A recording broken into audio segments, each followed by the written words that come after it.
Hare Krishna. Summary of Canto 3, Chapter 30. Description by Lord Kapila of adverse fruitive activities. So far, Lord Kapila has explained bhakti mixed with gunas, pure bhakti, jnana, and Ashtanga Yoga to his mother. Then he answers Devahuti's question about the birth and death of a living entity by describing one after the other the results arising from the activities of Tamoguna, Rajoguna, and Sattvaguna. So, in this chapter, Kapila explains the pains in youth, old age, death, and hell for persons agitated by attachment to his family. First, he describes life and death of a materialist. A materialistic person does not know the power of time by which he is being carried away, just as how the clouds do not know the power of wind. Whatever he has acquired with great pain and labor for his pleasure is destroyed by time, and he laments for that. He laments because under ignorance he has accepted temporary things related to this body like home, land, wealth, etc. as permanent. He finds a particular type of satisfaction in whatever species and he takes birth in, and therefore he is never averse to such a condition.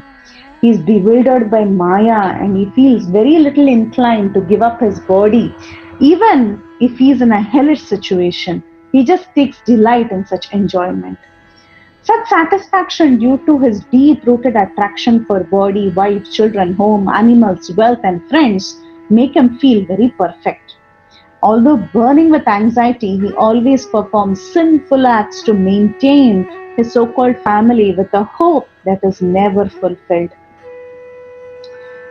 With heart and senses charmed by the illusory words of his wife, he enjoys solitary embraces with her and is enchanted by the sweet words of small children in his family. He remains in family life, which is full of diplomacy and politics. If he can successfully counteract miseries under circumstances, he thinks himself very successful and very happy. Securing money by committing violence, he maintains his family, although he only gets to eat their remnants. By this process, he goes to hell after dying. When he suffers reverses in his occupation, he repeatedly tries to improve. But when he fails in his attempts, he starts desiring others' wealth. So, like this, he's unsuccessful in maintaining his family members and he's bereft of all beauty and wealth. And he always thinks of his failure, grieving again and again. Because he is not able to maintain them, his family members do not even respect him as before. He's treated like an old, worn out ox. He still does not become averse to family life. Deformed by old age, he prepares for death. He remains at home like a pet dog during his old age and he eats whatever is negligently given to him. He's afflicted by so many diseases and he loses his appetite. He eats little and he cannot work.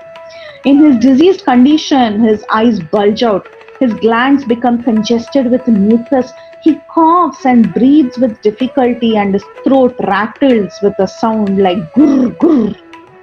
He lies down, surrounded by lamenting relatives, and although he wants to, he can no longer speak because he is under the control of time.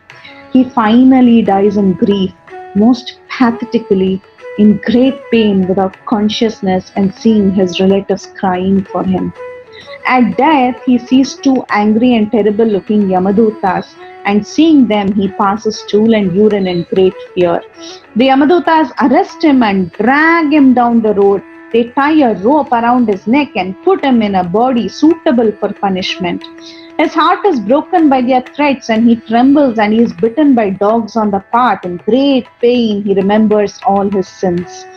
Afflicted by hunger and thirst, he has to pass along long roads of hot sand with forest fires on both sides, and he is constantly whipped on his back by these Yamadutas, and he has no place to rest.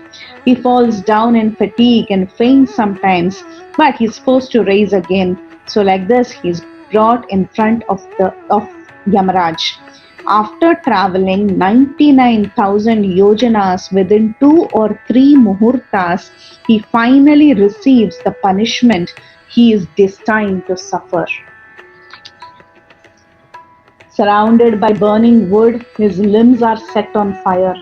Sometimes he is made to eat his own flesh or have it eaten by others. While he is still alive, he is pulled out by dogs and vultures, and he is tortured by the bites of serpents, scorpions, and so on. His limbs are lopped off and torn apart by elephants. He is hurled from hilltops, and he is held captive either in water or in a cave. Because of their sinful association, men and women experience many kinds of miserable conditions in different hells called as Tamishra, Andatamishra, and Raurava. Even in this world, actually, hell and heaven are sometimes experienced by sinful people. One who maintains himself and his family by sinful means and who acquires money by violence to others will suffer hellish life after death.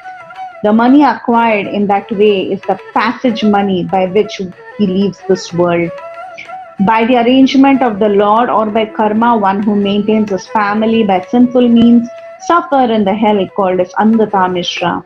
After going through all these miserable hellish conditions and then many births in the lower forms, finally he becomes purified and he is reborn as a human being.